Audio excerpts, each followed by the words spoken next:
Justice Narasimha Reddy commission ను రద్దు చేయాలన్న పిటిషన్ ను కోర్టు కొట్టేసింది. విద్యుత్ కమిషన్ ఏర్పాటు చట్ట విరుద్ధమని కేసీఆర్ రిట్ పిటిషన్ దాఖలు చేశారు.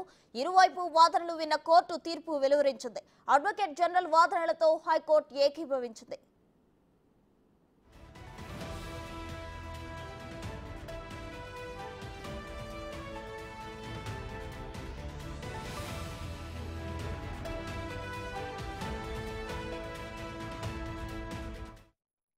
హైకోర్టులో కేసీఆర్ కు షాక్ తగిలింది.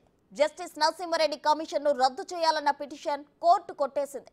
విద్యుత్ కమిషన్ ఏర్పాటు చట్టవిరుద్ధమని కేసీఆర్ రిట్ పిటిషన్ దాఖలు చేశారు. ఇరువైపు వాదనలు విన్న కోర్టు తీర్పు వెలువరించింది. అడ్వకేట్ జనరల్ వాదనలతో హైకోర్టు ఏకీభవించింది.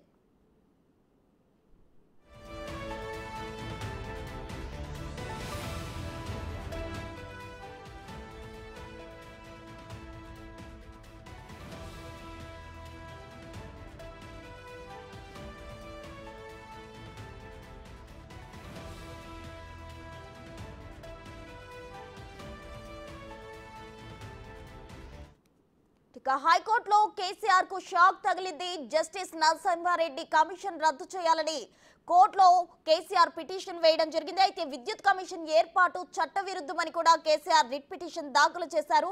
ఇరువైపు వాదనలు విన్న కోర్టు తీర్పు వెలువరించినట్లు తెలుస్తుంది. అడ్వకేట్ జనరల్ వాదనలతో హైకోర్టు ఏకీభవించి తమ తీర్పును వెలువరించింది. మరిన్ని వివరాలు మా ప్రతినిధి సైదులు అందిస్తారు. సైదులు చెప్పండి. హైకోర్టులో కేసీఆర్ కు చుక్కెదురైంది. ముఖ్యంగా విద్యుత్ కొనుగోలు విషయంలో ప్రభుత్వం కమిషన్ ఏర్పాటు చేసింది. జస్టిస్ ఎల్ నరసింహారెడ్డి కమిషన్ విచారణకు హాజరు కావాలని చెప్పేసి ఛత్తీస్గఢ్ విద్యుత్ కొనుగోలు విషయంలో అసలు ఏం జరిగిందనేది కేసీఆర్ను విచారణకు రమ్మని చెప్పేసి కమిషన్ లేఖ రాసింది. అయితే ఆ లేఖకి బదులుగా కేసీఆర్ కూడా మరొక లేఖ రాసి విద్యుత్ కమిషన్ చట్టవిరుద్ధంగా పనిచేస్తుంది, అంటే ఏకపక్షంగా నిర్ణయాలు తీసుకుంటుంది, అది కరెక్ట్ కాదు, జరిగింది ఏదో అని చెప్పేసి మొత్తం 27 పేజీలతో కూడిన లేఖను జస్టిస్ ఎల్ నరసింహారెడ్డికి కేసీఆర్ లేఖ రాశారు. దీనిపై హైకోర్టుకి వెళ్తామని చెప్పేసి కూడా చెప్పారు. హైకోర్టులో రిట్ పిటిషన్ దాఖలు చేశారు కేసీఆర్. అయితే వాస్తవంగా ఈ నెల 19న కేసీఆర్ విద్యుత్ కమిషన్ విచారణకు హాజరు కావాల్సి ఉన్నది. అయితే హైకోర్టుకి వెళ్ళడం వల్ల అది కాస్త పెండింగ్ పడింది. తర్వాత మరోసారి 24వ తారీఖు విద్యుత్ కమిషన్ మరి కేసీఆర్కు అదేవిధంగా విద్యుత్ శాఖ మంత్రి మాజీ విద్యుత్ శాఖ మంత్రి జగదీష్ రెడ్డికి ఇద్దరికి కూడా లేఖ రాసింది. ఖచ్చితంగా ఛత్తీస్గఢ్ విద్యుత్ కొనుగోలు విషయంలో అసలు ఏం జరిగిందని చెప్పేసి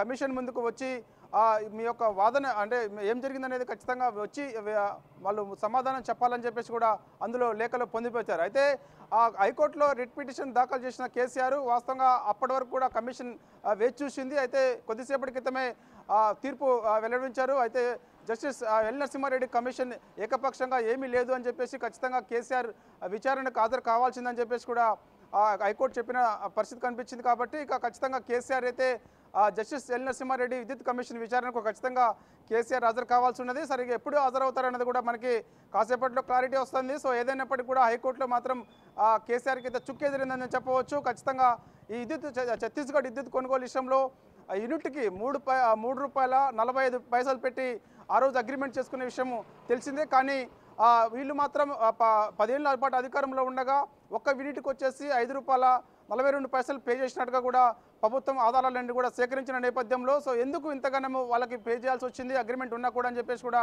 ఇప్పుడు ప్రభుత్వం చెప్తున్నది. సో దానిపై ఇప్పటికే చూసాం మనము అసెంబ్లీ మొదటి సమావేశాల్లోనే ఇటు మాజీ విద్యుత్ శాఖ మంత్రి ఛత్తీస్గఢ్ విద్యుత్ కొనుగోలు విషయంలో ఎలాంటి అవకతవకలు జరగలేదని చెప్పేసి తనే స్వయంగా జగదీష్ రెడ్డి స్వయంగా న్యాయ విచారణ చేయండి, ఖచ్చితంగా మేము సహకరిస్తామని చెప్పేసి కూడా చెప్పారు. అప్పుడు సీఎం రేవంత్ రెడ్డి ఖచ్చితంగా ఛత్తీస్గఢ్ విద్యుత్ కొనుగోలు విషయంలో ఖచ్చితంగా న్యాయ విచారణ చేస్తామని చెప్పేసి కూడా చెప్పిన నేపథ్యంలోనే జస్టిస్ ఎల్ నరసింహారెడ్డి కమిషన్ ఏర్పాటు చేశారు. కానీ కమిషన్ ఏర్పాటు సరిగా లేదని చెప్పేసి కూడా ఇటు కేసీఆర్ కానీ ఎవరైతే ఒకవైపు న్యాయ విచారణ చేయండి ఖచ్చితంగా సహకరిస్తామని చెప్పిన జగదీష్ రెడ్డి కానీ కేసీఆర్ కానీ ఇద్దరు మళ్ళీ సరిగా ఏకపక్షంగా ఆ కమిషన్ ఉందని చెప్పేసి కూడా కోర్టుకు వెళ్ళారు. సో ఏదేమైనా సరే ఇప్పుడు మాత్రం హైకోర్టులో కేసీఆర్కు చుక్కెదిరింది కాబట్టి ఖచ్చితంగా ఇక ఎప్పుడు విచారణకు హాజరవుతారనేది కూడా మరోసారి విద్యుత్ కమిషన్ కూడా కేసీఆర్కి లేఖ రాసే అవకాశం కనిపిస్తుంది. ఎందుకంటే మరోవైపు మాజీ విద్యుత్ శాఖ మంత్రి జగదీష్ రెడ్డి కూడా నోటీసులు అందాయి. తను కూడా ఖచ్చితంగా మరోసారి విద్యుత్ కమిషన్కి లేఖ రాశారు చట్టవిరుద్ధంగా ఉందని చెప్పేసి. సో ఇక ఈసారి అలాంటిది ఏమీ ఉండదు కాబట్టి ఖచ్చితంగా ఇద్దరు కూడా విచారణకైతే ఖచ్చితంగా హాజరు కావాల్సి ఉంటుంది. ఇక ఈ రోజు లేదా రేపు మాత్రం జస్టిస్ ఎల్ నరసింహారెడ్డి కమిషన్ నుంచి కేసీఆర్కు అదేవిధంగా విద్యుత్ శాఖ మంత్రి జగదీష్ రెడ్డికి నోటీసులు అందే అవకాశం అయితే స్పష్టంగా కనిపిస్తుంది. ప్రస్తుతం సైదులు, మరి ఈ తీర్పు నేపథ్యంలో కేసీఆర్ ఏం చేయబోతున్నారు? వాస్తవంగా ప్రస్తుతం అయితే కేసీఆర్ ఎర్రవల్లి ఫామ్ హౌస్లోనే ఉన్నారు. ఎందుకంటే ఈ రోజు వరకు కూడా కేసీఆర్ రెస్ట్లో ఉంటారని చెప్పేసి కూడా ఫామ్ హౌస్ వర్గాలు చెప్పిన నేపథ్యంలో ప్రజలు ఎవరిని కూడా కలవరు, ఎమ్మెల్యేలను కూడా ఎవరిని కలవడని చెప్పేసి కూడా చెప్పారు. అయితే ఇప్పుడే కాసేపటి క్రితమే హైకోర్టు నుంచి రిట్ పిటిషన్ కొట్టేసింది కాబట్టి, కేసీఆర్ రిట్ పిటిషన్ కొట్టేసింది కాబట్టి ఇక కేసీఆర్ ఏం చేస్తారనేది కూడా మనకి కాసేపట్లో స్పష్టత వచ్చే అవకాశం కనిపిస్తుంది పార్టీ వర్గాల ద్వారా. సో ఇక చూడాలి పార్టీ వర్గాలు ఏం చెప్తాయనేది కూడా క్లారిటీ రావాల్సింది. సో ఇక ఖచ్చితంగా జస్టిస్ ఎల్ నరసింహారెడ్డి కమిషన్కి అయితే విచారణకు హాజరు కావాలని చెప్పేసి కమిషన్ నుంచి ఖచ్చితంగా కేసీఆర్కి మరోసారి నోటీసులు అందే అవకాశం అయితే కనిపిస్తుంది. దీనిపై న్యాయ సలహా మేరకు మరి కేసీఆర్ ఎవరన్నా సంప్రదిస్తారా, లేకపోతే మరి సుప్రీంకోర్టుకి వెళ్తారా, లేకపోతే ఇంకా ఏం చేస్తారనేది కూడా కాసేపట్లో తెలియాల్సి ఉంది. సో ఒకవేళ హైకోర్టులో చుక్కెదిరింది కాబట్టి ఇక ఏం చేయలేని పరిస్థితుల్లో ఒకవేళ కేసీఆర్ ఉంటే మాత్రం ఖచ్చితంగా అయితే మాత్రం మన విద్యుత్ కమిషన్ ముందు హాజరు కావాల్సి ఉంటుంది కేసీఆర్.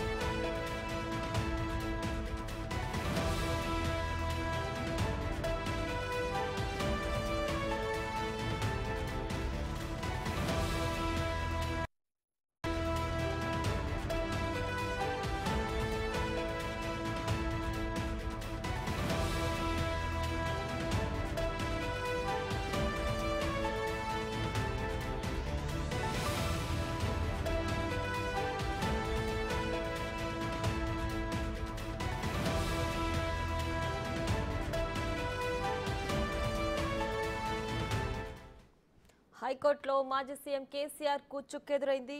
విద్యుత్ కమిషన్ను కొట్టివేస్తూ హైకోర్టు తీర్పు వెలువరించింది. సో ఈ నేపథ్యంలో కేసీఆర్ ఏం చేయబోతున్నారు, అలాగే విద్యుత్ కమిషన్ ఎల్ నరసింహారెడ్డి కమిషన్ ఇచ్చే ఆయన నివేదికను సమర్పించబోతున్నారా, కమిషన్ అడిగే ప్రశ్నలకు ఆయన సమాధానం చెప్పబోతున్నారా అనేది మాత్రం ఉత్కంఠగా మారింది.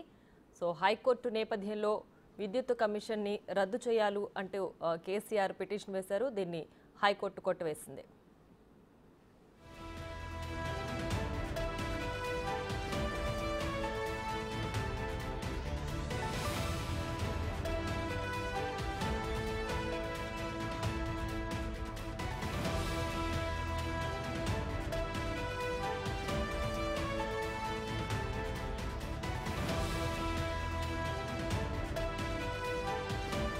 ఇక యాదాద్రి భద్రాద్రి ఛత్తీస్గఢ్ విద్యుత్ కొనుగోలు విషయంలో మాజీ సీఎం కేసీఆర్ విద్యుత్ కమిషన్ను రద్దు చేయాలి అంటూ ఆయన పిటిషన్ వేశారు. దానికి సంబంధించి హైకోర్టులో ఇవాళ కేసీఆర్కు షాక్ తగిలింది. కమిషన్ రద్దు చేయాలంటూ వేసిన ఆ పిటిషన్ను హైకోర్టు కొట్టివేసింది. సో దీనికి సంబంధించి కేసీఆర్ తదుపరి సుప్రీంకోర్టును ఆశ్రయించబోతున్నారా, లేదంటే కమిషన్కి ఏదైతే ప్రశ్నలు అడిగారో వాటికి సమాధానం చెప్పబోతున్నారా, నివేదిక సమర్పించబోతున్నారా అనేది కూడా తెలియాల్సింది.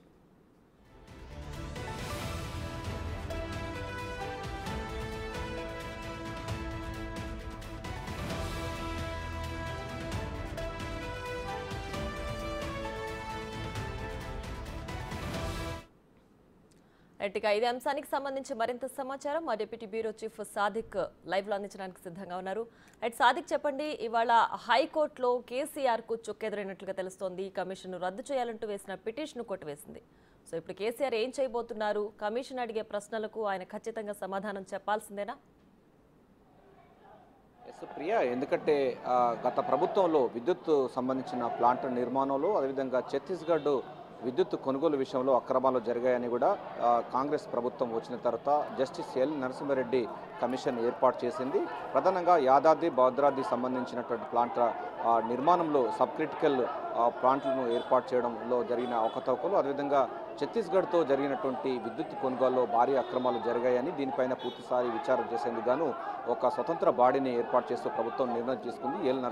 జస్టిస్ ఎల్ నరసింహారెడ్డి నేతృత్వంలో ఇప్పటికే విచారణ జరుగుతూ ఉంది. అయితే ఈ విచారణకు రావాలని కేసీఆర్ను గత నెల 11వ తారీఖు రోజు నోటీసులు జారీ చేసింది ఎల్ నరసింహారెడ్డి కమిషన్. కమిషన్ దాని నోటీస్కు ఆయనకు బదులు ఇవ్వకుండా 12 పేజీల లేఖను రాయడం జరిగింది. ఎందుకు అంటే నేను తన యొక్క రాలేను, అందుకు విధంగా ఈ కమిషనే రద్దు చేయాలని కూడా ఆయన విజ్ఞప్తి చేయడం జరిగింది, డిమాండ్ చేయడం జరిగింది. అంతేకాకుండా మరోసారి కూడా గత నెల 19వ తారీఖు రోజు మరోసారి కూడా జస్టిస్ ఎల్ నరసింహారెడ్డి కమిషన్ కూడా మరోసారి కూడా కేసీఆర్కు లేఖ రాసింది. దీంతో ఆయన హైకోర్టుకు వెళ్ళడం జరిగింది. ప్రధానంగా విద్యుత్ కొనుగోలు విషయంలో కానీ ప్లాంట్ నిర్మాణంలో జరిగిన అవకతవకలకు వేసినటువంటి ఎల్ నరసింహారెడ్డి కమిషన్ను రద్దు చేయాలని, అదేవిధంగా దాన్ని కాన్స్టిట్యూట్ చేసినటువంటి జీవోను డిస్మిస్ చేయాలని కూడా హైకోర్టుకు వెళ్ళడం జరిగింది. సో దీనిపైన విచారణ జరిపినటువంటి కమిషన్ అంటే హైకోర్టు పూర్తి స్థాయిలో కూడా విచారణకు హాజరైతే ఏమవుతుందని కూడా హైకోర్టు ఇప్పటికే ప్రశ్నించడం జరిగింది. ఈ అంశంపైన కూడా ప్రభుత్వ సంబంధించినటువంటి అడ్వకేట్ జనరల్ ఇచ్చినటువంటి వాదనలపైన హైకోర్టు పూర్తి స్థాయిలో ఏకీభవించి ఆయన యొక్క పిటిషన్ను డిస్మిస్ చేస్తూ తాజాగా ఉత్తర్వులు జారీ చేసింది. దీంతో విద్యుత్ సంబంధించిన కొనుగోలు వ్యవహారం కానీ లేకపోతే ఛత్తీస్గఢ్కు విద్యుత్ కొనుగోలు, అదేవిధంగా యాదాద్రి భద్రాద్రి సంబంధించిన విద్యుత్ ప్లాంట్ల నిర్మాణంలో సబ్ క్రిటికల్ సంబంధించినటువంటి టెక్నాలజీ అడాప్ట్ చేసుకోవడం పైన కూడా విచారణకు జరుపుతున్న ఎల్ నరసింహారెడ్డి కమిషన్ ముందుకు మాజీ ముఖ్యమంత్రి కేసీఆర్ హాజరు కాబోతున్నారు. ఎందుకంటే హాజరు కావాల్సిందే. ఇప్పటి వరకు కోర్టు ఏకీభవించలేదు ఆయన పిటిషన్ను. సో దాన్ని డిస్మిస్ చేయడంతో ఆయన అనివార్యంగా విచారణకు రావాల్సిందే. అయితే కేసీఆర్ దగ్గర ఉన్నటువంటి మరో అంశం చూసినట్టయితే ఆయన సుప్రీంకోర్టుకు వెళ్ళే అవకాశం కూడా ఉంటుంది. కానీ హైకోర్టు ఇచ్చినటువంటి తీర్పు ప్రకారము మరికొంత ఆలస్యం అయ్యే అవకాశం అయితే కనబడుతుంది. సో విచారణకు వస్తే మీకు ఉన్న అభ్యంతరాలు ఏంటిది, మీకున్నటువంటి మీ ప్రభుత్వంలో జరిగినటువంటి అనేక అంశాలన్నిటిపైన మీరు విచారణకు వస్తే హాజరవుతే నష్టం ఏంటని కూడా హైకోర్టు ప్రశ్నించిన ధర్మిలో ఉంది. సో ఏదైనా ప్రభుత్వాలు ఆ విచారణ కమిషన్ వేసినప్పుడు ఎవరైనా ఆ కమిషన్ ముందు హాజరు కావడం, అదేవిధంగా దానికి సంబంధించిన డాక్యుమెంట్స్ను వారికి అందజేయడం అన్నది ఆనవాయితీగా జరుగుతుంది. కానీ భిన్నంగా దీనికి కేసీఆర్ మాత్రం హాజరు కాలేను, అదేవిధంగా జస్టిస్ ఎల్ నరసింహారెడ్డి కమిషన్ను రద్దు చేయాలి, దానికి సంబంధించిన జీవోను డిస్మిస్ చేయాలని కూడా కోర్టుకు వెళ్ళడం అన్నది రాజకీయంగా ప్రాధాన్యత సంతరించుకుంది. అదేవిధంగా కోర్టు సంబంధించిన అంశాల్లో కూడా వాళ్ళు చాలా అసహనం వ్యక్తం అయ్యే అవకాశం అయితే కనబడుతుంది. ఏ విచారణ చేసినా కూడా దాని విచారణకు సంబంధించిన హాజరు కావాల్సిన ఉంటుంది. కానీ కేసీఆర్ మాత్రం హాజరు కాలేనని 2 సార్లు నోటీస్ ఇచ్చినా 2 సార్లు అంటే గత నెల 11వ తారీఖులో ఒకసారి, తర్వాత 27వ తారీఖులో మరోసారి కూడా, అంటే 19వ తారీఖులో మరోసారి కూడా నోటీస్ జారీ చేసింది. గత నెల 27 వరకు కూడా ఆయన విచారణకు రావాల్సి ఉండే, కానీ 2 సార్లు కూడా రాకుండా హైకోర్టుకు మెట్లెక్కడంతో చివరిగా హైకోర్టు కూడా కేసీఆర్ వాదనకు ఏకీభవించకుండా తన పిటిషన్ను కొట్టివేయడం జరిగింది. దీంతో ఆయన అనివార్యంగా ఇప్పుడు జస్టిస్ ఎల్ నరసింహారెడ్డి కమిషన్ ముందుకు హాజరు కావాల్సిన అవసరం ఉంది. అంతకంటే ముందు కూడా కేసీఆర్ సుప్రీంకోర్టు వెళ్లే అవకాశం ఉన్నట్టుగా మనకు సమాచారం అందుతుంది. ప్రియా, రైట్ సాదిక్, అలాగే అయితే అధికారికంగా కేసీఆర్ లేఖలో కొన్ని అంశాలు ప్రస్తావించారు ఈ కమిషన్ రద్దు చేయాలంటూ కూడా. అలాగే వ్యక్తిగతంగా కూడా ఆయన దూషించినట్టుగా ఆ లేఖలో అయితే మనకు స్పష్టంగా అర్థమవుతోంది. ఎందుకంటే అర్హతే లేదు, జస్టిస్ నరసింహారెడ్డికి విచారణ చేసే అర్హత లేదు అని చెప్పి కూడా ఆయన లేఖలో ఘాటుగా స్పందించారు. సో వీటన్నిటికి కూడా ఇప్పుడు సమాధానం చెప్పాల్సి ఉంటుందా? ఏం రాసినా కూడా కోర్టు అన్నది ఏకీభవించాలి. దానిలో వాదనలు ఆ పిటిషన్లో ఉన్నటువంటి ఆ సబ్జెక్టును కోర్టు అనుమతించాలి. ఈ అంశంపైన ఇప్పటికే కోర్టు ఒక స్పష్టమైనటువంటి అంశాన్ని కూడా మనకు చెప్పడం జరిగింది. ప్రధానంగా విచారణ కమిషన్కు ముందు హాజరవుతే తప్పేంటి, ఎందుకంటే అనేక సంబంధించిన అంశాలు అంటే యాదాద్రి భద్రాద్రి సంబంధించిన విద్యుత్ ప్లాంట్ల నిర్మాణంలో కానీ లేకపోతే ఛత్తీస్గఢ్తో జరిగినటువంటి విద్యుత్ ఒప్పందాల విషయంలో చాలా మటుకి విచారణ జరుపుతున్నటువంటి కమిషన్కు అందరూ వేళ్ళు కూడా మొత్తం కేసీఆర్ వైపే చూపెట్టాయి. అంటే కేసీఆర్ చేస్తేనే మేము చేశామన్నటువంటి అంశాన్ని అందరూ కూడా లేవనెత్తడం జరిగిందో ఇక విచారణ కమిషన్ కేసీఆర్ను విచారించాలని కూడా అంటే భావించింది. ఈ నేపథ్యంలో గత నెల 11వ తారీఖు రోజు నోటీసులు జారీ చేస్తే నోటీసుకు ప్రతిఫలంగా ఆయన 12 పేజీల నోటీసులు మీరు చెప్పినట్టుగా రాయడం జరిగింది. గత సమైక్య రాష్ట్రంలో విద్యుత్తు లేక సంక్షోభంలో కోరుకున్న రాష్ట్రాన్ని నేను వెలుగులు నింపానని కూడా చెప్పడం జరిగింది. సో ఇవన్నీ కూడా వ్యక్తిగతంగా లేఖలో రాస్తారు, కానీ కోర్టు అన్నది అదేవిధంగా న్యాయ విచారణ సంబంధించినటువంటి కేబినెట్ నిర్ణయం ప్రకారంగా ఒక జ్యుడిషియరీ ఎంక్వైరీ చేసింది. ఆ జ్యుడిషియరీ ఎంక్వైరీ ముందు తమ వాదనలు వినిపించుకోవచ్చు. ఉండండి, మనకు అడ్వకేట్ అందుబాటులో ఉన్నారు, ఆయనతో ఒకసారి మాట్లాడదాం. చిక్కుడు ప్రభాకర్ గారు నమస్తే అండి. ప్రభాకర్ గారు నమస్తే అండి. నమస్కారం చెప్పండి. ఎస్, ఇప్పుడు కేసీఆర్ కు హైకోర్టులో చుక్కెదురైనట్లుగా తెలుస్తోంది. విద్యుత్ కొనుగోలు విషయంలో ఆయన కమిషన్ రద్దు చేయాలంటూ కోరిన నేపథ్యంలో ఇప్పుడు ఆ పిటిషన్ అయితే కొట్టివేశారు. సో ఇప్పుడు తదుపరి కేసీఆర్ ఏం చేయబోతున్నారు, ఏం చేసే అవకాశం ఉండొచ్చు? అతను ఏం చేస్తుండో తెలియదు, కానీ 1952 ఎంక్వైరీ కమిషన్ యాక్ట్ ప్రకారం ఎక్కడైతే ప్రభుత్వము భావిస్తుందో అవినీతి జరిగిందని లేదా ఇర్రెగ్యులారిటీస్ పబ్లిక్ మనీ పూర్తిగా దుర్వినియోగమైందని అవినీతి పరమైందని భావిస్తుందో అప్పుడు ప్రభుత్వానికి ఆ చట్టము సర్వ హక్కులు ఇచ్చేసేసి ఎంక్వైరీ చేయించేటందుకు అవకాశం ఉంది. అందులో భాగంగానే కాంగ్రెస్ ప్రభుత్వం గత 10 సంవత్సరాలుగా 24 గంటలు విద్యుత్ ఇస్తున్నామనే పేరుతో ఛత్తీస్గఢ్ ప్రభుత్వం తోటి కుదుర్చుకున్న ఒప్పందం లోపల దాదాపు 4,000 కోట్ల రూపాయల 3 నుంచి 4,000 కోట్ల రూపాయల మధ్యలో అవినీతి జరిగిందని చెప్పేసి భావించి ఆ కమిషన్ వేసింది. విచారణను ఎదుర్కొనేందుకు సిద్ధంగా లేని కేసీఆర్ కేవలం జస్టిస్ ఎల్ నరసింహారెడ్డి గారు ఏదో విషయం ప్రెస్ లో మాట్లాడిందనే పేరుతోటి మొత్తం విచారణను ఎదుర్కోకుండా కేసు హైకోర్టులో వేయడం జరిగింది. గౌరవ ప్రధాన న్యాయమూర్తి గారి ఆధ్వర్యంలో డివిజన్ బెంచ్ సుదీర్ఘ వాదనలు విన్న తర్వాత ఈ రోజు ఆ తీర్పును ప్రకటించింది. అదే విధంగా కొట్టేసిందని కూడా తెలుస్తాం. వాస్తవంగా ఒకవేళ అతను నిజాయితీ పరుడైతే, అతను అవినీతి పరుడు కాకుంటే, ప్రభుత్వ ధనం దుర్వినియోగం కాకుంటే విచారణ ఎదుర్కోవాల్సిందే. ఎందుకొరకు అంటే ఒక బాధ్యత గల ముఖ్యమంత్రి, ప్రజలకు బాధ్యత పడాల్సిన ముఖ్యమంత్రి, ప్రభుత్వ ధనాన్ని పారదర్శకంగా అవినీతి రహితంగా ఉపయోగించాల్సిన ముఖ్యమంత్రి ఆ విధంగా ఉపయోగించకుండా విద్యుత్ ఇస్తున్నాననే పేరుతో ప్రభుత్వ రంగ సంస్థలను పూర్తిగా అప్పుల్లోకి నెట్టబడిన విషయాన్ని మనం గమనిస్తా ఉన్నాం. రైట్ ప్రభాకర్ గారు, అయితే ఇప్పుడు కేసీఆర్ లేఖలో స్పష్టంగా కొన్ని విషయాలు తెలియజేశారు. నిబంధనలకు కట్టుబడే విద్యుత్ కొనుగోలు జరిగింది అని చెప్పారు. ఇప్పుడు ఒకవేళ ఆ కమిషన్ ని కొట్టివేయడం అయితే జరగదు అని చెప్పి హైకోర్టు తీర్పు ఇచ్చేసింది. సో ఇప్పుడు కేసీఆర్ హాజరు కాకపోతే ఎలాంటి పరిణామాలు ఎదుర్కోవాల్సి ఉంటుంది? వాస్తవంగా హాజరై తన వాదనలు ఏదైతే బయట చెప్పిండో లేఖలో ఏ విధంగా బిజినెస్ రూల్స్ ఉంటాయి, అదే విధంగా కొన్ని నియమాలు ఉన్నాయి. స్వతంత్ర భారతదేశం లోపల గత 70 సంవత్సరాల నుంచి ఆయా రాష్ట్ర ముఖ్యమంత్రులు ప్రభుత్వ ధనాన్ని ఉపయోగించే దగ్గర కొన్ని నియమాలు ఉంటాయి.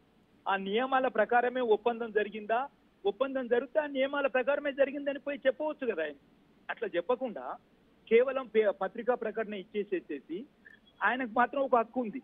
ఆ విషయం మీద న్యాయస్థానాన్ని ఆశ్రయించే హక్కు ఉంది. అందులో భాగంగా పోయిండు. న్యాయస్థానం సుదీర్ఘ వాదనలు విన్న తర్వాత ఈ విషయం లోపల సమగ్రమైన తీర్పు ఇచ్చింది. రైట్ ప్రభాకర్ గారు, అయితే ఇప్పుడు ఏదైతే కమిషన్ అడిగిన ప్రశ్నలు ఏవైతే ఉన్నాయో వాటన్నిటికీ కేసీఆర్ నుంచి సరైన సమాధానాలు కానీ లేదంటే సరైన డాక్యుమెంట్స్ కానీ సమర్పించలేకపోతే ఎలాంటి చర్యలు పడే అవకాశం ఉంది కేసీఆర్ పైన? తీర్పు ఒక సమగ్రమైన రిపోర్ట్ ను ప్రభుత్వానికి ఇస్తుంది.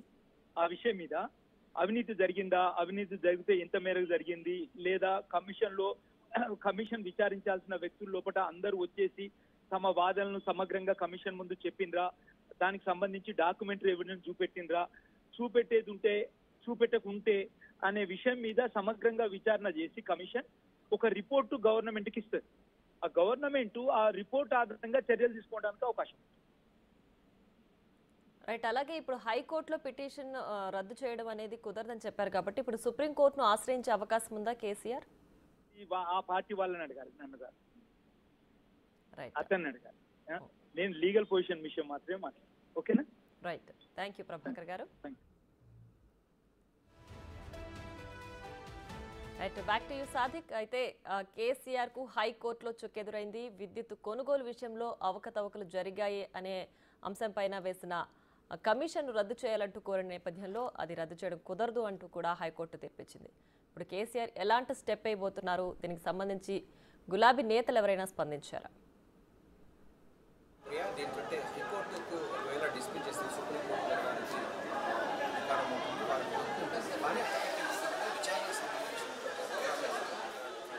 ఆయనకు సమన్లు జారీ చేసే అవకాశం అయితే కనబడుతుంది. విచారణ అన్నది యుద్ధ ప్రాతిపదికన చాలా వార్పుగా నడుస్తా ఉంది. ఇప్పటికే పలు సంబంధించినటువంటి నిపుణులతోని, అదేవిధంగా దానికి సంబంధించిన రిలేటెడ్ ఉన్నటువంటి ఇంజనీర్లతోని, అదేవిధంగా ఆ కాంట్రాక్ట్ సంబంధించిన అంశాలన్నిటిపై కూడా విచారణ జరుపుతున్నటువంటి కమిషన్ ఇక చివరిగా కేసీఆర్ ని కూడా విచారించాలని కూడా భావిస్తున్న నేపథ్యంలో అందరి వేళ్లు కూడా మొత్తం కేసీఆర్ వైపు చూస్తుంది. ఆ రోజు అంటే గత ప్రభుత్వం పూర్తి స్థాయిలో ఇటు విద్యుత్ కొనుగోలు విషయంలో కానీ లేకుంటే పవర్ పాయింట్ల నిర్మాణంలో కూడా కేసీఆర్ చెప్తేనే మేము చేశాము, మాకు ఎటువంటి సంబంధం లేదని కూడా వాళ్ళు చెప్పడం జరిగింది. సో వాస్తవంగా ఏంటంటే ముఖ్యమంత్రి యొక్క అధిష్టానం మేరకు అప్పుడు నిర్ణయం తీసుకున్నారని కూడా అధికారులు అయితే ఇప్పటికే స్పష్టం చేస్తున్న ధర్మిలో ఆయన్ను విచారిస్తే మరిన్ని విషయాలు కూడా బయటకు వస్తాయని కూడా కమిషన్ భావిస్తుంది. ఈ నేపథ్యంలో గతంలో పనిచేస్తున్నటువంటి మాజీ మంత్రిగా ఉన్నటువంటి విద్యుత్ శాఖ మంత్రిగా ఉన్న జగదీశ్వర్ రెడ్డి కూడా సమన్లు జారీ చేసే అవకాశం ఉంది.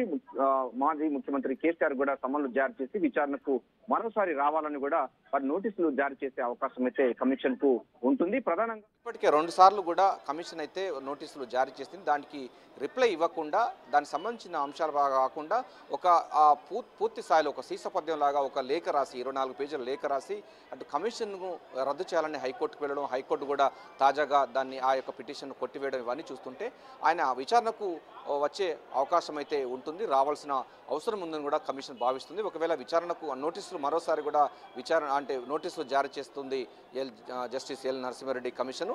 దానిపైన కూడా సంతృప్తి కలగకపోతే అంటే వాళ్ళు కేసీఆర్ ఎటువంటి రిటర్న్గా ఇస్తారా లేకపోతే ఫిజికల్గా వచ్చి ఆయన విచారణ ముందు హాజరవుతారా అన్న దానిపైన కూడా ఇంకా స్పష్టత రాలేనప్పటికీ ఏదైనా సంబంధించిన అంశాల్లో మాత్రం మనకు విచారణకు జరుగుతున్న నేపథ్యంలో విచారణకు హాజరు కాము డిస్మిస్ చేయాలని హైకోర్టు కూడా ఆయనకు చెక్కు ఎదురయ్యడంతో సుప్రీంకోర్టు వెళ్ళడానికి కూడా ఆస్కారం ఉంటుంది. అది కొంత ప్రాసెస్ కొంచెం లేట్ అయ్యే అవకాశం ఉంది. అంతకంటే ముందుగానే కమిషన్ మరోసారి కూడా నోటీసు జారీ చేసి విచారణకు రావాలని కూడా ఆదేశాలు జారీ చేసే అవకాశం ఉంది. ఒకవేళ నోటీసులకు బదిలీపోతే సమన్లు జారీ చేసైనా వారిని అంటే కమిషన్ ముందు హాజరుపరిచేందుకు కూడా అధికారం ఈ యొక్క జ్యుడిషియల్ ఎంక్వైరీకి ఉంటుంది. రాజ్యాంగబద్ధమైనటువంటి కేబినెట్ నిర్ణయం ప్రకారంగా తీసుకున్న నిర్ణయం కనుక డెఫినెట్గా వారికి రైట్స్ ఉంటాయి.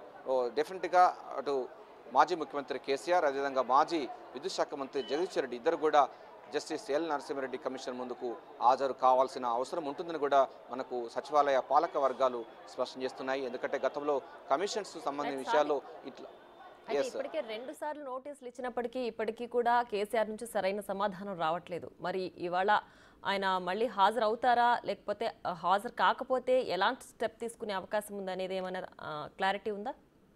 అదే ప్రియా, ఎందుకంటే ఇప్పటికే 2 సార్లు అంటే గత నెల 11వ తారీఖు రోజు ఒకసారి నోటీస్ చేసి దానికి 12 పేజీల లేఖ రాయడం జరిగింది. ఆ తర్వాత మరోసారి 17వ తారీఖు రోజు మరో లేఖ కూడా కమిషన్ నోటీసు జారీ చేసింది. దానికి కూడా రిప్లై రాకుండా ఆయన ఏకంగా హైకోర్టుకు వెళ్ళడం జరిగింది. అంటే 2 నోటీసులకు కూడా ఆయన స్పందించలేదు. విచారణ కమిషనే రద్దు చేయాలి, దానికి సంబంధించిన జీవోను రద్దు చేయాలని కూడా హైకోర్టుకు వెళ్ళడం జరిగింది. హైకోర్టు కూడా అది కమిషన్కు అనుకూలంగా తీర్పునివ్వడం జరిగింది. కేసీఆర్కు షాక్ ఇవ్వడం జరిగింది. సో ఇప్పుడు ప్రధానంగా అంశం చూసినట్టయితే కేసీఆర్ ఒకవైపు జస్టిస్ ఎల్ నరసింహారెడ్డి కమిషన్ ముందు హాజరు కావడం లేకపోతే అక్కడ నుండి ఏమైనా రిప్లై రావడం అన్నది జరగాలి. ఈ 2 అంశాల్లో కమిషన్ ఎటువంటి నిర్ణయం తీసుకుంటుందనిపైన కూడా ఇప్పుడు ప్రస్తుతం అయితే హాట్ టాపిక్గా మారింది. రాజకీయ వర్గాల్లో చర్చనీయాంశంగా మారబోతుంది. హైకోర్టు ఇచ్చిన తీర్పు ప్రకారంగా జస్టిస్ ఎల్ నరసింహారెడ్డి కమిషన్ ఇప్పుడు మరోసారి నోటీసులు జారీ చేస్తుందా లేకపోతే సమన్లు జారీ చేసి వారిని విచారణకు రావాలని ఆదేశాలు జారీ చేస్తుందా?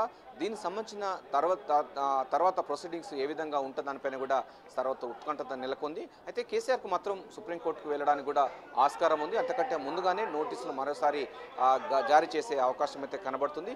ఏదైనప్పటికీ గత ప్రభుత్వంలో జరిగినటువంటి అవకతవకలపైన ఇప్పటికే కాళేశ్వరం, అన్నారం, సుందిల్లా, మేడిగడ్డ సంబంధించిన బ్యారేజీలపైన వేసినట్టు జస్టిస్ పినాకిని చంద్రఘోష్ కమిషన్కు 3 నెలల గడువు పెంచింది ప్రభుత్వం. అదేవిధంగా ఈ యొక్క జస్టిస్ ఎల్ నరసింహారెడ్డి కమిషన్ కూడా 3 నెలలు పెంచే అవకాశం ఉంది. ఎందుకంటే కోర్టుకు వెళ్ళిన నేపథ్యంలో దానికి సంబంధించిన విచారణ మరింత ఆలస్యం అవుతున్న నేపథ్యంలో మరో 3 నెలలు కూడా పెంచే యోచనలో ఉన్నట్టుగా అర్థమవుతుంది. దానికి సంబంధించిన ప్రపోజల్స్ కూడా ఎల్ నరసింహారెడ్డి కమిషన్ ప్రభుత్వానికి పంపిస్తున్నట్టుగా సమాచారం అందుతుంది. ఎందుకంటే కేసీఆర్ సంబంధించినటువంటి ఆయనను విచారణ జరపాలి, అక్కడ నుండి కూడా పూర్తి స్థాయిలో డేటా రాబట్టాలని కూడా విచారణ కమిషన్ భావిస్తున్న నేపథ్యంలో దానికి సంబంధించినటువంటి దానిపైన కూడా మరి కొంతకాలం కూడా వేచి చూడాల్సిందే. సో ఏదైనప్పటికీ అయితే నరసింహారెడ్డి కమిషన్ ప్రధానంగా విద్యుత్ కొనుగోలు అవినీతికి సంబంధించి ప్రధానంగా ఏ అంశాలు నివేదికలు పొందుపరచాలని కేసీఆర్ ను కోరుతోంది? ప్రియా, దీంట్లో అంటే 3 అంశాలు ఉన్నాయి. మనకు రాష్ట్రంలో విద్యుత్ ప్లాంట్ల నిర్మాణం సంబంధించింది, యాదాద్రి, భద్రాద్రి 2 పవర్ ప్లాంట్ల సంబంధించిన నిర్మాణంలో జరిగిన అవకతవకలు. ఎందుకంటే సబ్ క్రిటికల్ సంబంధించినటువంటి చాలా టెక్నాలజీ అడాప్ట్ అయినటువంటి టెక్నాలజీ క్రిటికల్ సంబంధించినటువంటి టెక్నాలజీ వాడకుండా సబ్ క్రిటికల్ సంబంధించిన టెక్నాలజీ వాడడం ద్వారా, అంటే ప్రపంచంలో ఎవరు వాడలేనిది అది పూర్తి స్థాయిలో కూడా వైండప్ అయినటువంటి టెక్నాలజీని అడాప్ట్ చేసుకోవడం జరిగింది. ఇది BHEL సంబంధించిన సంస్థ ద్వారా దాన్ని చేసి దాని ద్వారా రాష్ట్రంలో ఈ యొక్క విద్యుత్తు సంబంధించిన ప్లాంట్ల నిర్మాణంలో చేశారు. ఎందుకంటే దేశవ్యాప్తంగా కానీ ప్రపంచవ్యాప్తంగా ఇది అనుమతులు లేవు దీనికి, సబ్ క్రిటికల్ దానికి. కానీ అయినప్పటికీ సబ్ క్రిటికల్ సంబంధించినటువంటి టెక్నాలజీ అడాప్ట్ చేసుకుంటూ ఇటు యాదాద్రి భద్రాద్రి 2 పవర్ ప్లాంట్లను నిర్మాణం చేశారు. అదేవిధంగా భద్రాద్రి సంబంధించినటువంటి ప్లాంట్ అయితే గోదావరి నదికి అతి సమీపంలోనే దాన్ని నిర్మాణం చేయడం జరిగింది. తద్వారా పూర్తి స్థాయిలో కూడా ఫ్లడ్స్ వచ్చినట్టే అది మునిగిపోయే ప్రమాదం ఉంది. సో ఎందుకు ఎవరి ప్రోద్బలంతోనే అక్కడ నిర్మించారన్నది ఒకటి. అదేవిధంగా భద్రాద్రిలో అయితే అక్కడ కోల్ ఉండాలి, అంటే ఏదైనా థర్మల్ సంబంధించినటువంటి పవర్ ప్రాజెక్టు నిర్మించాలంటే బొగ్గు అవైలబుల్ ఉండాలి, నీరు అవైలబుల్గా ఉండాలి. కానీ మనకు యాదాద్రిలో అటువంటి పరిస్థితి లేదు, ఎందుకంటే అక్కడ నీరు సఫిషియెంట్ లేదు, బొగ్గు కూడా సఫిషియెంట్ లేదు. బొగ్గు ఎక్కడ నిర్మాణం అవుతుందో అక్కడనే ఉండాలి. అంతేకాకుండా గత ప్రభుత్వం ఇతర దేశాల నుంచి వెళ్ళి కూడా బొగ్గును సరఫరా చేసేందుకు ఒప్పందాలు సంబంధించిన అంశంపైన కూడా వారి యొక్క కుట్రలో చేసిందని కూడా ఆ కమిషన్ భావిస్తూ ఉంది. ఎందుకంటే మనకు రాష్ట్రంలో ఉన్నటువంటి సింగరేణి కాంగ్రెస్ నుంచి బొగ్గు ఒకటే ఉంది మనకు సోర్సు. అదేవిధంగా మనకు మధ్యప్రదేశ్ సంబంధించిన బయలుదిల్ల నుంచి ఉంది. సో ఈ 2 కాకుండా ఇతర దేశాల నుంచి కూడా తీసుకొచ్చడానికి కూడా యాదాద్రికి అనువైనటువంటి ప్రాంతం గత ప్రభుత్వం చేసింది. దానివల్ల ట్రాన్స్పోర్ట్ అన్నది చాలా భారంగా మారుతుంది అనే విషయంపైన కూడా దానిలో అవకతవకలు జరిగిందన్నది ఒక ప్రధానమైనటువంటి ఆరోపణ. ఇక దీంతో పాటుగా మనకు ఛత్తీస్గఢ్ సంబంధించినటువంటి విద్యుత్ కొనుగోలు సంబంధించిలో భారీ అక్రమాలు జరిగాయి. ఎందుకంటే అప్పుడున్నటువంటి యూనిట్ ధర కాస్టులు మార్కెట్ ధర కంటే ఎక్కువ వెచ్చించి దీనికి సంబంధించిన MOUలు కుదుర్చుకున్నారు, మెమోరాండం ఆఫ్ అగ్రిమెంట్స్ చేసుకున్నారు అన్న దానిపైన కూడా ప్రధానమైన ఆరోపణ. ఛత్తీస్గఢ్లో అంటే దేశవ్యాప్తంగా సర్ప్లస్ విద్యుత్తు వస్తున్నప్పటికీ అందుబాటులో ఉన్నప్పటికీ మనకు ఛత్తీస్గఢ్ నుంచి వెళ్ళి కూడా ఎందుకు విద్యుత్తు సంబంధించిన కొనుగోలు ఒప్పందం చేసుకున్నారు, దాని ద్వారా చేతులు మారాయి అన్న దానిపైన ప్రధానమైనటువంటి మరో అంశమైన ఆరోపణ. ఈ 2 అంశాలపైన వేసినటువంటి అంశాలపైన పూర్తి స్థాయిలో నిగ్గు తేల్చాలని కూడా ప్రభుత్వం జస్టిస్ ఎల్ నరసింహారెడ్డి కమిషన్ను ఏర్పాటు చేసింది. దీనికి సంబంధించిన అంశాల్లో గతంలో ఉన్నటువంటి వాళ్ళందరి అధికారులను విచారణ జరిపింది. దానికి సంబంధించిన నిపుణుల నుంచి చర్యలు, అంటే వారి దగ్గర నుంచి కూడా డాక్యుమెంట్స్ కానీ లేకపోతే వారి దగ్గర నుంచి తీసుకొని వాళ్ళ ఇన్ఫర్మేషన్ తీసుకుంది. మరోవైపు ప్రజల దగ్గర నుంచి ప్రజా బాహుల్యం కోసం కూడా బహిరంగ ప్రకటన సంబంధించిన చేసి వారి దగ్గర నుంచి కూడా పూర్తి స్థాయిలో అయితే డాటా సేకరించింది. అయితే అందరి అంశాలు మొత్తం ఒకటే చెప్తా ఉన్నారు. ఇప్పటికీ ముఖ్యమంత్రిగా ఉన్నప్పుడు కేసీఆర్ చెప్పినట్టుగానే మేము చేశాం, మాకు ఎటువంటి ప్రమేయం లేదని కూడా అధికారులు చేతులు ఎత్తడం జరిగింది. అన్ని వేలు కూడా కేసీఆర్ వైపే చూపిస్తున్న నేపథ్యంలో కేసీఆర్ కూడా విచారణకు హాజరు కావాలని కూడా కమిషన్ నోటీసులు జారీ చేసింది. తొలుత గత నెల 11వ తారీఖు రోజు నోటీసులు జారీ చేస్తే దానికి తీవ్రంగా స్పందించినటువంటి కేసీఆర్ 12 పేజీల లేఖ రాస్తూ ఎల్ నరసింహారెడ్డి కమిషన్కు లేఖ రాశారు. తన యొక్క విచారణ సంబంధించిన అంశాల్లో రేవంత్ రెడ్డి మాటలే విచారణ కమిషన్ మాట్లాడుతూ ఉంది. అదేవిధంగా విచారణ జరుపుతున్నప్పుడు ఎల్ నరసింహారెడ్డి మీడియాకు ఎట్లా మాట్లాడతారని కుంటి సాకులు చెప్తూ ప్రభుత్వాన్ని కానీ లేకపోతే విచారణ కమిషన్ను పూర్తి స్థాయిలో లోపభూయిష్టంగా ఉంది, దీన్ని రద్దు చేయాలి, ఈ కాన్స్టిట్యూట్ అయినటువంటి ఈ కమిషన్ సంబంధించిన జీవోను కొట్టివేయాలని కూడా ఆయన హైకోర్టుకు వెళ్ళడం జరిగింది. హైకోర్టులో కూడా దీనిపైన వాదోపవాదాలు విన్న తర్వాత కమిషన్ ముందు హాజరవుతే తప్పేం లేదు, ఎందుకంటే ఆల్రెడీ విచారణ అన్నది జరుగుతూ ఉన్న నేపథ్యంలో గతంలో ఉన్నటువంటి అధికారులు కూడా హాజరయ్యారు. అందరూ కూడా కేసీఆర్ యొక్క చెప్పినట్టుగానే మేము చేశాం కనుక డెఫినెట్గా మీరు విచారణకు రావాలని కూడా విచారణ కమిషన్ అయితే నోటీస్ జారీ చేసింది. విచారణకు వస్తే ఎటువంటి అభ్యంతరం లేదు, తమ వాదనలు పూర్తి స్థాయిలో విచారణ ముందు చెప్పాలని కూడా హైకోర్టు చెప్పడం జరిగింది.